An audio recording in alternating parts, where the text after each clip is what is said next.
Hello, আমার channel Sunanda Das the art of cooking. আজ আমি তোমাদের সাথে শেয়ার করছি এই যে ফুলকপি ডাঁটা বা ফুলকপি চচ্চড়ি, ফুলকপির ডাঁটার চচ্চড়ি। এ দেখো আমি ফুলকপি ডাঁটাগুলোকে জাস্ট একটু কেটে নিয়েছি, পাতাও ছিল কচি কচি পাতা। আর এটা দেখছো, এটা আমি একটা দুটো উপরের বাঁধাকপির পাতা দিয়ে দিয়েছি, অ্যাড করে দিয়েছি। এটা জাস্ট আমি সিদ্ধ করে ভাপিয়ে নিয়েছি। এ দেখো জলটা আমি ফেলে দেবো, জাস্ট শাকটা উঠিয়ে নেব। বাঁধাকপি ফুলকপি জলটা ফেলে দিলে ভালো, খেতেও টেস্ট লাগে। এই দেখো আমি জল থেকে উঠিয়ে নিলাম। এরপর আমি জাস্ট খুব চটজলদি আমি চচ্চড়িটা করব, তাই জন্য আমি জাস্ট এটার মধ্যে তেলের মধ্যে জাস্ট একটু 5 ফোড়ন সম্বার দিয়েছি তেলের মধ্যে। আর আমি আলু, মূলো, বেগুন আর কুমড়ো, এই 4টে সবজি আমি জাস্ট একটু নাড়াচাড়া করে একটু সাঁতলে নিয়েছি বা ভেজে নিয়েছি। এর সাথে আমি মশলা অ্যাড করব, সর্ষে বাটা। এই দেখো সর্ষে কাঁচা লঙ্কা আমি জাস্ট বেটে নিয়েছি। সর্ষের সাথে আমি 1 চামচ সর্ষে দিয়েছি আর 1 চামচ পোস্ত দিয়েছি, খেতে বেশি টেস্ট হয় এই বাটাটা দিলে।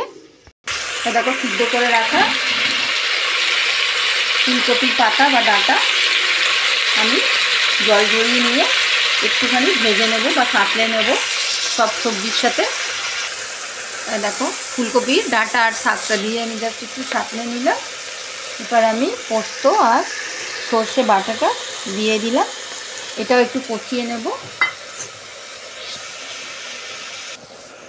আমি নুন হলুদটা আলু, কুমড়ো, মূলো যখন ভেজেছি তখনই আমি হলুদ আর নুনটা টেস্ট অনুযায়ী দিয়ে দিয়েছি। আর এর ওপর থেকে জাস্ট একটু আমি মিষ্টির জন্য একটু মিষ্টির গুঁড়ো দিলাম। এবার আমি জাস্ট নাড়াচাড়া করে একটা সিটি দিয়ে দেবো।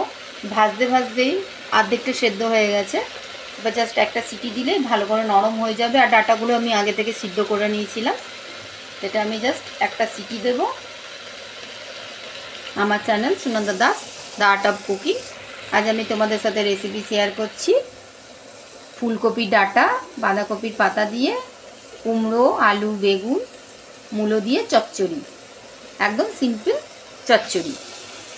আমি দেখো ভালো করে 5 মিনিট ভালো করে সর্ষে আর পোস্তর সাথে একটু সাঁতলে নিলাম। এরপর আমি জাস্ট সিটির জন্য ঢাকা বন্ধ করে দেবো। এর মধ্যে কিন্তু আমি জল দেব না, এই পাতা থেকে যে জল বেরোবে সেটাতেই সিদ্ধ হয়ে যাবে। আমার চচ্চড়ি রেডি, ফুলকপি ডাঁটা বাঁধাকপির পাতা মূলো আলু বেগুন দিয়ে সিম্পল চচ্চড়ি। এর মধ্যে বড়ি থাকলে আরও ভালো হতো, আমার কাছে বড়ি ছিল না।